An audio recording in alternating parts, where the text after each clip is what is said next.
Joy Dettman is a Melbourne author born in country Victoria. She brings to her writing a deep and affectionate knowledge of country people, places and animals. Her story today, Like a Lady, set in Depression days, was drawn from her Diamonds in the Mud and Other Stories, published by Pan Macmillan in 2006. I'm Kim Dodsworth, Queensland storyteller. I'd gone to see an old bloke about a dog. His kelpie bitch had a litter of 6, and I needed a good dog. There were black ones and red. I was thinking black, thinking male, but while I squatted there, watching that bundle of pups playing, one of them waddles over to check me out. She sniffs at my hand, then sits on my boot, studying me, her little head cocked to the side. I'll take her, I grin, scooping up a red female with a white bib. I reckon you chose me, didn't you, Pooch? The old bloke reaches for my pup, takes her, and lets her lick his face. Then he looks at me, shakes his head. "Pick another one, son," he says. "This one she's family." I step back. Having seen her, I want only her. Maybe if I offer an extra 50. He looks as if he could use it. His shack is ancient and it smells of dog. And he looks older than his shack. Looks as if he's got 1,000 tales to tell and no one left to tell them to. I want that pup, so I reach across, give her a scratch on the belly. "Family," I say. "Is that right, old-timer?" "It's right, all right." "Sit down," he says. The world's in too much of a hurry to get to a worse place than where it's already at. Different when I was a lad. The pup is sitting on his hand, chewing at his shirt buttons. Me and my brother Jack, he's gone now. They're all gone now. Any rate, back in 31, me and Jack and the old man had took a mob of sheep down to Mortlake. We were on our way back home when the old man's horse stuck his foot down a rabbit hole and threw him. Broke my old man's leg in 2 places. We cart him off to the hospital, and before they take him away, he gives Jack the cheque he got paid plus 5 bob. "Take this home to your mother, lads," he says. "Tell her I'll get home when I can." We had 2 old nags, one for riding and one to pull the wagon. We had an old dog and the fearlessness of youth, so off we head for home. We're about 5 miles outside of Ballarat when this red kelpie bitch starts slinking along behind us.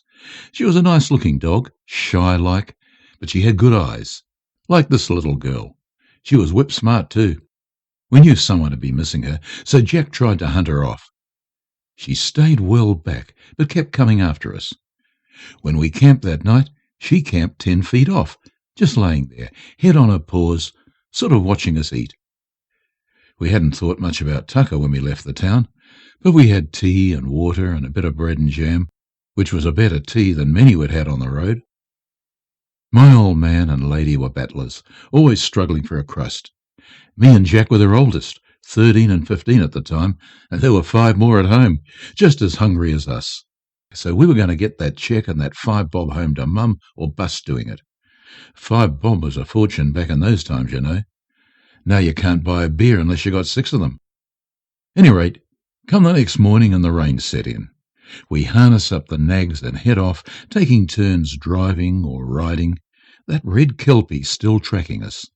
She tracked us all that day, and Christ, me and Jack were dog lovers from way back. By this stage we're 30-odd miles out of Ballarat, and not a soul in the world bar us. So I offer her a bit of bread. She licks me hand, her eyes sort of saying, "Thank you very kindly, much appreciated." Then she takes her bread away and eats it, like a lady. The next morning we share what's left of the bread with her and our dog. Then we all head off into the rain, and haven't gone more than a mile when 2 coppers turn up in a car. "Where'd you get that red dog?" the old copper says. "She followed us," Jack says. "She's been following us since a few miles out of Ballarat." "Where'd you get your rig? Get it a few miles out of Ballarat too?" The coppers are both looking at the horses, checking out the old wagon. "It's our old man's," Jack says. "He's doing all the talking, him being the oldest. We took a mob of sheep down to Mortlake. Then the old man broke his leg, so we're going home to Mum," he says. "You're not going nowhere," the old copper says. "You're coming along with us while we do a bit of checking up on your story." What about the horses? What about me dogs? You've only got one dog. The other one is evidence, the old bugger says. At any rate, they tried to take the little kelpie, but she kept backing off, showed them her teeth, then she turned tail and went bush. Rain was bucketing down and the coppers were getting wet, so they tell us to drive our rig to a property a mile or two back. We're used to doing as we're told, so we did it. The property owner says he'll look after our dog if he's tired, so we chain him to the wagon, let the horses out in a paddock, and off we go for a ride in the copper's car. First time me and Jack ever rode in a car, so we was like kids at the fair, until the old bugger locked us in a cell. After a bit, we didn't mind that too much either. It was dry, and they give us this meal of corned beef sandwiches and mugs of tea, then a couple of scones with thick plum jam on them. Best scones I ever ate they were. I never forgot them. Anyways, we settled down on the beds, one each we had, and we slept and waited to see what was going to happen to us next. They fed us again that night, a proper meal with potatoes, gravy and meat, and plenty of it, and this bloody great big bowl of plum jam roly-poly and custard, which I'd never tasted the likes of before or since. Come morning, and they're at it again. Big bowls of porridge and toast too, plum jam and tea. Me and Jack had never had it so good. To tell you the truth, we didn't know there was that much flamin' food left in the world. Well, around 10 that morning, we're sitting there, rubbing our hands and wondering if they're serving morning tea, when the old copper comes in and lets us out. On your way, he says. Why did you lock us up? Jack asks. Get going before I change me bloody mind, he says. How are we going to get going? Our rig's 30 mile out. The best way you can, I suppose, he says.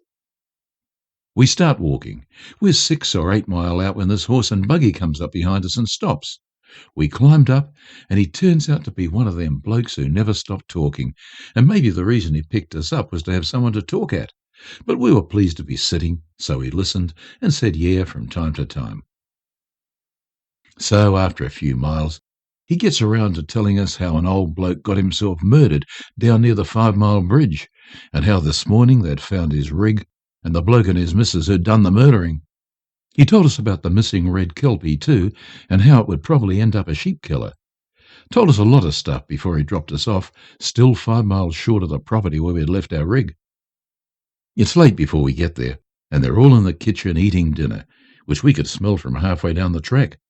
We were planning to thank the owner very much, hitch up our horses and get back on the road.